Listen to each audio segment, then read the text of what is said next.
The following is a special presentation of Tony Kurre Radio. Keep your mission on your mind and your mind on your mission. This is Mission Minded with Michael Coleman. Welcome back to Mission Minded. Keep your mind, your mission, your mind. You know, there's no chewing on the show, Michael. I'm spitting it out as we speak. We used to have, in class, you'd only be chewing gum. It's funny. It's funny. This is called Mission Minded, by the way. Keep your mission on your mind, your mission. He's the Heart of Alabama Food Bank CEO, Michael Coleman. We do a show every week. We do this little business thing, and then we're going to do the BBB, Bite by Bite, which is specific towards HAFB. Hashtag, I got that right this time, by the way. Now, there's a woman, I got a friend of mine. She will not speak to anybody who chews gum. Like it's over the top. Like I understand that it is kind of rude. Yeah. To chew gum if you're talking to somebody. I'm not a gum chewer myself because I tend to smack my gums a little bit, but I do like to have fresh breath. Yeah. Is there anything in particular, since we're going to be talking about leadership traits? Is there anything in particular when you meet somebody, first impression thing that is a major turnoff for you? Ooh, it could be any feature or anything they do. Yeah, I mean, you just walked in, you just met this person, and it's just like one of those things where it's just, no, you're like right off the bat. And it may not be something that they even realize they're doing. Oh, wow. Well, do you ever talk to somebody that doesn't make eye contact? Oh, yeah. Like they're looking over your shoulder, like they look, and I've got several friends of mine, I love them to death, and it's just the way they talk. They don't make eye contact. They're all constantly looking over your shoulder when they speak to you. Well, a lot of it is stuff we grew up with. Like once my dad explained to me about a handshake, a man's handshake. Mm-hmm. And then I've had conversations with people and then going to end the conversation, reach out to shake their hand. And it's just like a dead fish. Yep. And I'm telling you, it has grown as I've gotten older. I'm like, I just can't hardly do business with people who just can't give me a firm handshake. Yeah. But it reminded me, because I'm such a Seinfeld fan, every week it was something about some annoying feature. So you have high talkers, low talkers, close talkers. Mm-hmm. I mean, there's a whole ton of stuff. But I take some medicine, and sometimes it gives me a real dry mouth. And look, I don't want to punch anybody upside the head or right in the face with some dragon breath. So I do chew gum, and I try not to be too casual with it, but it's hard to. And so I got used to chewing all the time. I find people get on me all the time. I've even done appearances on TV in local commercials and things like that. Just chewing gum, not paying any attention, just like I'm chilled out. But I have it in my mouth all the time, so I don't even think about it anymore. But there you go. I'm not a big gum chewer. I probably should be, but there's nothing worse than because you do remember people that have bad breath for some reason. That's something. No doubt. And that's probably why you don't really want to do business meetings after lunch. Maybe do them before, and make sure you have a little something on your stomach before, because if you have breakfast with somebody, sometimes when you first get out of that, it's just the way it is. Yeah. Mission minded, confident leadership traits. I can't imagine why you're wanting to get into this today.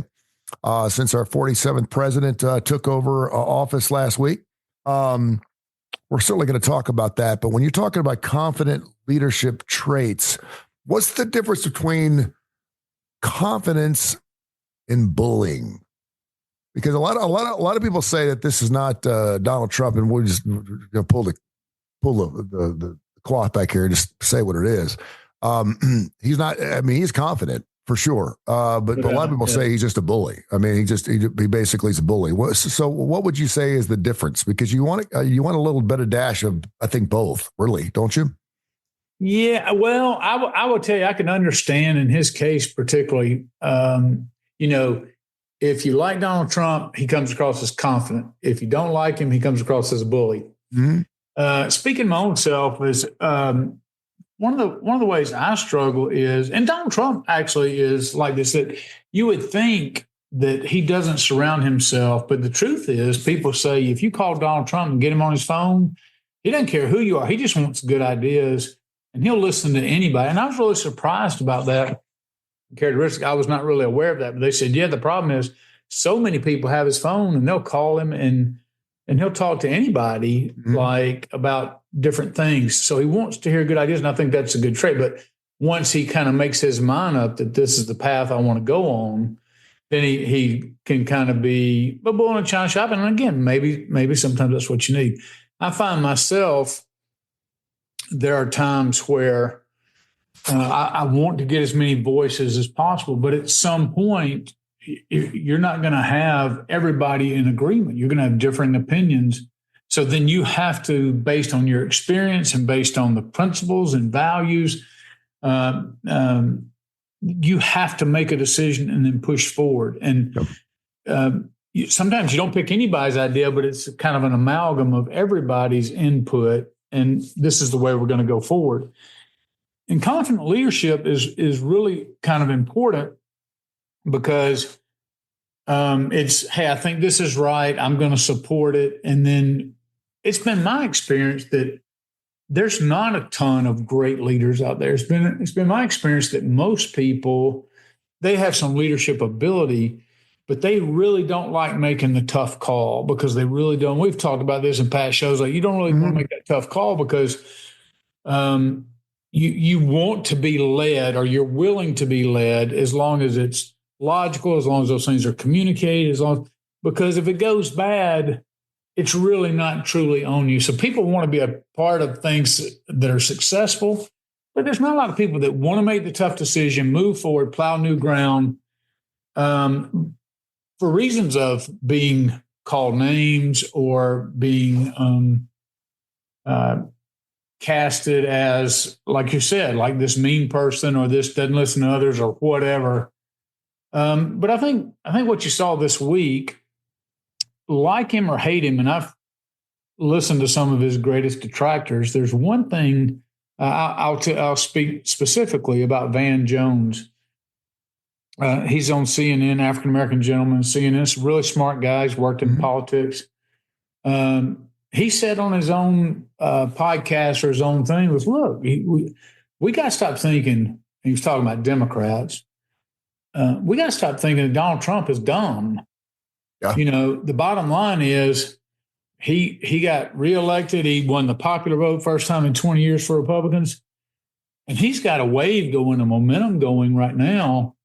And, you know, he's been listening over the years, and now he's got a plan. Now, again, you can get into whether you like the plan, whether you think it's a good plan, bad plan.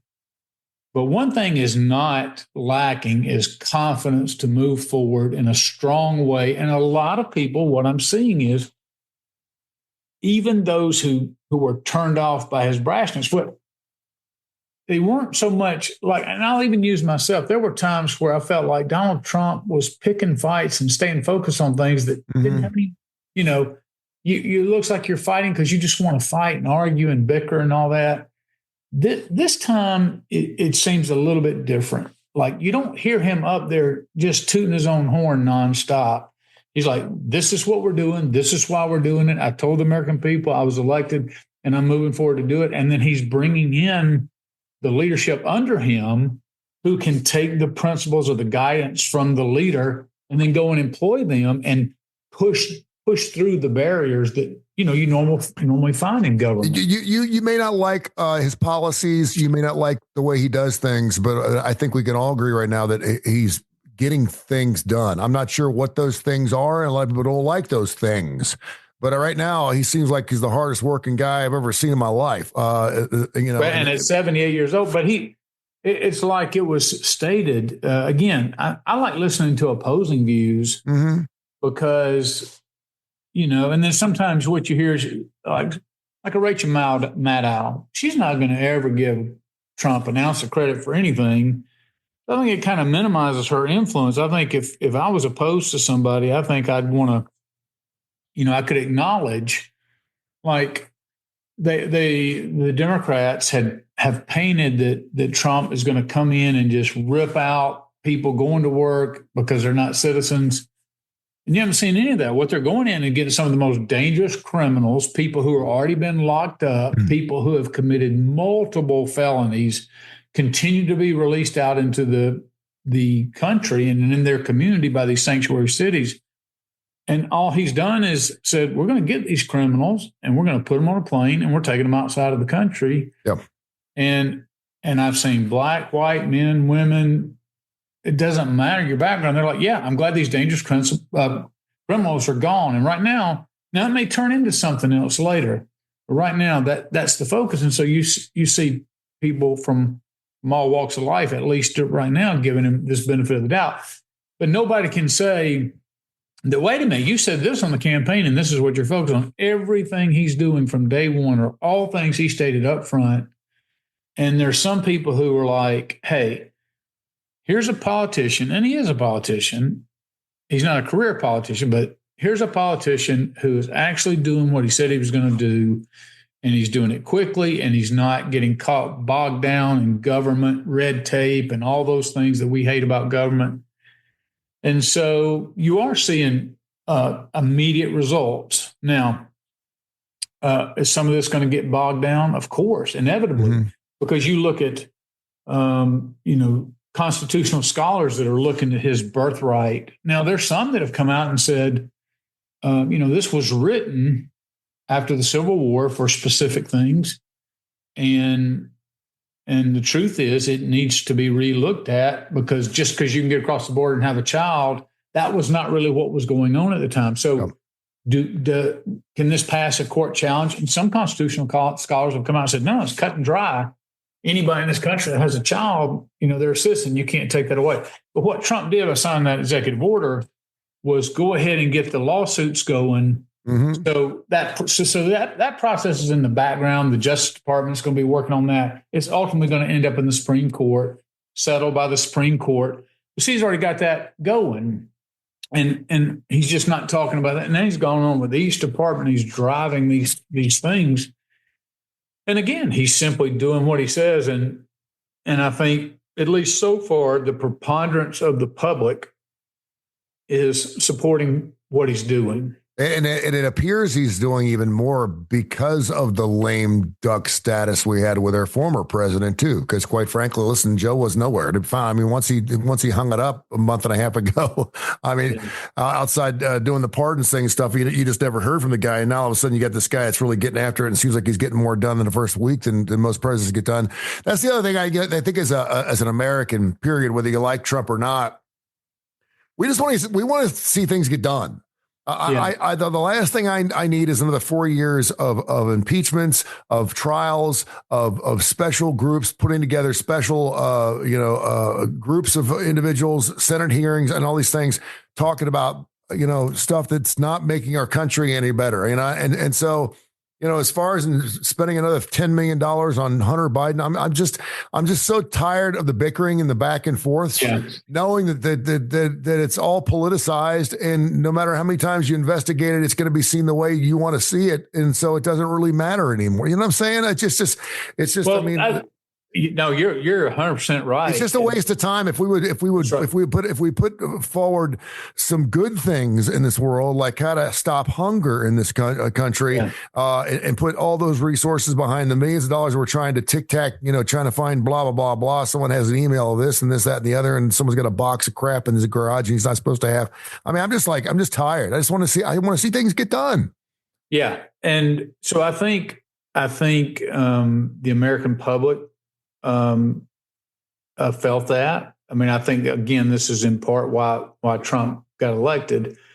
But I'll tell you a couple of specific things that I think, if you want to look at, one thing about strong leadership is just the decision making. And so here's when I look at, he was going out to look at the LA wildfires.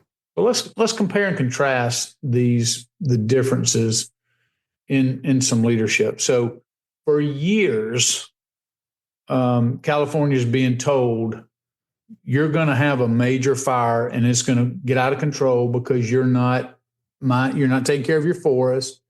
They diverted the water coming out of the north over a fish, a little slug of a fish. And so instead of it coming downstream and down to service Southern California, they diverted it from the north right into the ocean. And, again, justifying it through trying to save this little fish. Looks like a little shad. So Trump's going to go out there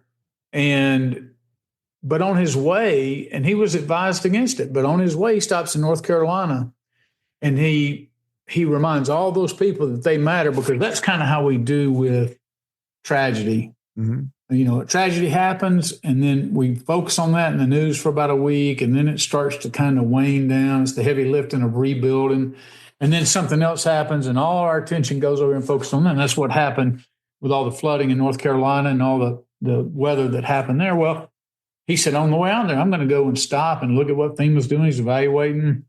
He's talking to real people and just reminding them, hey, I haven't forgotten you. We're going to come back. Because you remember all the controversy about FEMA running out of money and all that kind of stuff. Well, then he flies out there, and you compare and contrast him with both the governor and the mayor. When the election, the first month of January, I should say after the election, December and January, Governor Gavin Newsom and the entire legislature met trying to Trump-proof, as it was called, the state regulatory processes and all that, and coming up with all the lawsuits, all the different ways, before anything was ever done or enacted, all the ways they're going to sue them and all that. And he was the one, Gavin Newsom was touting this diversion of water and how we're so eco-friendly and all that, and how, we want these plants to grow wildly in the forest and the wilderness conservation and all that. But what happens? Exactly what's been forecasted for years. And 2 days prior, even though the mayor of Los Angeles knew these fires were coming, she goes to Ghana on a trip as if something so critical in Ghana. So she leaves. It's like the old Nero, Rome's burning. He's playing the fiddle. Yeah. And then they both come back and they're like, well, and Trump's saying, look, I'm not going to sign off on you just sending out billions of dollars for these millionaires and billionaires to rebuild a lot of these houses. I know that wasn't all the population that got hurt. But hey, I'm going to bring some accountability to this thing. And you can't say, well, we're going to divert water. We're going to not cut the underbrush because of this wildflower or that wildflower. And then when it all blows up in your face, like was prophesied, you can't say, well, then come bail us out with tax dollars from every other state. So he is decisive. He comes in and he says, this is the way it's got to be. And you just have confidence when he's there looking at it, because he's looking at it not from a governmental perspective, but from an operational and what's effective. And people in California have been ridiculed about, because it doesn't even matter if it's effective or not. What matters is that you care. Yeah. So don't evaluate how well this money was spent or what problems were solved. Just evaluate, did you care? Did you have the right motives? Well, that's why Elon Musk is over Doge now, because he's talking about just this government, this apathy and this lethargy found in government is just, it keeps things not running. 6% of the federal government is showing up to work. There's no telling how many people are lost who've been running paychecks. And guess what? And probably most of us who don't depend on the federal government from day to day don't even notice a difference, which just proves that so much of that workforce could be cut and could be reduced. And that's all the things they're doing in the average life of us. So I know I've kind of been all over the books, but all over the place, but you just see a direct approach, confident decision-making. He believes in himself. He believes in his business prowess, but he is communicated up front. Hey, if you elect me, here's what I'm going to do.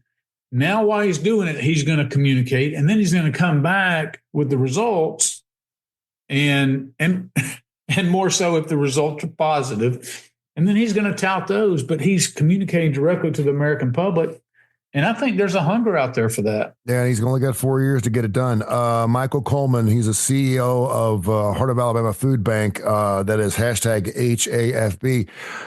I think a lot of people thought that when he got into office as the 45th president, it would be different because he was going to run it like a business. He wasn't going to run it like an office. And I think that's great. I think it's good anytime. We see that in non-for-profits all the time. When you see when someone with a business acumen comes in and says, "Listen, I'm going to run this like I run my other companies." Now, it's not always right, and sometimes it can be considered uncompassionate, can be considered insensitive because there's a lot of heads that got to roll. I certainly get that. It doesn't mean you can't add some stuff on back. And before, let me ask you this. I think it's interesting. I'm trying to think about some of the people in my life who I thought were great leaders. Is leadership something that can be learned or taught, or is it more genetics? It seems like, I know Donald Trump's dad was a Fred. I know he was a leader, but it just seems like to me that the most people in my life that are strong leaders, I didn't know them as anything but a strong leader. They were always that way. Well, I will tell you, I'm a firm believer that it's a good combination. And let me tell you what I mean. So if you have somebody like a Donald Trump, okay, his environment, so his father, grandfather, whatever, he was brought up witnessing a lot of things, exposed to a lot of things, being taught lessons along the way. Again, not always good lessons, but seeing business, being introduced to all that world. He learned a lot of those, but you can't just, it's rare to find somebody early in life. What you tend to see is, and you see this in the Army with young officers, is you see, there's lots of potential, that he has the characteristics of good leadership, but he's got a lot of lessons to learn. So, and that's not, hey, let me go read a self-help book on leadership. It is like the greatest lessons learned is you're doing it, you're stepping forward, you're making the best decision. You have to make decisions, you make decisions. Well, guess what? Some of those are going to go bad. And you hope the decisions you make as a leader doesn't maim, injure, or permanently harm somebody. But in the military, we make decisions all the time. And, and you would hope that there wasn't a loss of life based on a bad decision. Not only would it ruin your career, but nobody wants that on their conscience. But I think you have to. The best leaders that I've seen are people who are at best at adapting and learning the lessons as they experience them, not letting that lesson learned, even though it was a bad result, destroy them. But it builds persistence. That testing under fire builds persistence. It builds determination. It builds an education of, hey, I don't need a self-help book on leadership. I'm learning by practical experience, by failure, and by my successes along the way. I'm learning what I need to adapt, what I need to change. I've seen people with very strong leadership skills, like a Trump, go into the military, but have no humility. And if you don't have any humility, you're not willing to learn. So you just go through, you just think, I'm right no matter what. And they never adapt. And then eventually their military career peters out because you can't get up into the higher ranks typically, unless you are somebody who can adapt to situations and things like that. So it's a much longer discussion than we have time for today, but I think it's a good, healthy, I've never seen anybody incredibly meek and mild, timid, who then all of a sudden went and read leadership principles and learned how to be a good leader. Yeah. I've seen people who were not brought up in environments to be a strong leader, and they still turned out to be the best version of themselves that they could. But a true dynamic leader is somebody who has seen it, who has lived it, and who is constantly seeking to grow in that leadership, that understanding, and just in practical terms. And I think the other thing to remember too is what are we running here? What are you trying to be a leader of? Are you the leader of a ship? Are you a leader of the United States? Are you a leader of a non-for-profit? Are you a leader of a church? Are you a leader? and it really depends on a lot of people are like, I'll bet you he's a lousy father, or I don't like the way he looks at his kids. Well, he's not there to look at his kids. He's there to run the country, or whatever that particular situation is. You know what I mean? Some people would like to have it all. Well, we all like to have it all. Yeah. I was pleasantly surprised by VP Vance and the fact that he was dealing with his kids all day, being the father of 3. I'm just like, I thought it was super cool they were there, but I know how it is to have a child that age at something that is super boring for a long period of time. And I could not believe it. First of all, I was waiting for a nanny or someone to come by and pick them up. So at least he could, but, I think even Trump got off on a little bit too. He was sitting there, bickering with a little kid and having a good time with it. So it was interesting. Think about JD Vance, already a very smart guy, already has shown incredible leadership to come out of the Appalachian area, all the barriers of poverty, mother and addiction, raised by his grandmother. If you ever had the chance to read his book, Hillbilly Elegy, it's fantastic. It has some great stories in it, but also it was a movie made on Netflix. It was a great movie. Mm-hmm. So I was a fan of JD Vance just as a person without knowing his personal politics or anything, or not considering his personal politics. And then he marries this woman who is of Indian ethnicity. First time I've seen her recently, last few weeks, go through some interviews. Very impressive by her own right. Mm-hmm. Also an attorney, very smart, but had 3 kids, and they're gonna be up under the spotlight the next 4 years. But let me tell you something: being up under Trump with all his good and with all his bad, and there's plenty of negative things people to focus on. It is going to be a gold mine of opportunities for him to learn what's effective leadership and how to actually transform the government to make it more efficient. This is the first time I can remember in my lifetime where I could see the VP certainly being the next president. I couldn't see that with Pence. I couldn't see that with anyone. And it seems like the VP has always been at that second piece. They get out there and do a couple of things, whether it's the first lady or the VP, and you never hear from them again. And I have a feeling we're going to hear a lot from Vance over the next 4 years, whether we want to or not. Mission Minded, keep your mind, your mission in your mind. Hashtag HAFB, part of Alabama Food Bank. Michael, thank you so much. We got BBB coming up next. What are we doing on Bite by Bite? We're talking about, and if you hadn't asked me, I'd have known that. We're talking about the importance of hiring good employees. I'm just going to talk a little bit about my employees and just philosophically why that's so important. And it's coming up next. This has been a special presentation of Tony Curry Radio.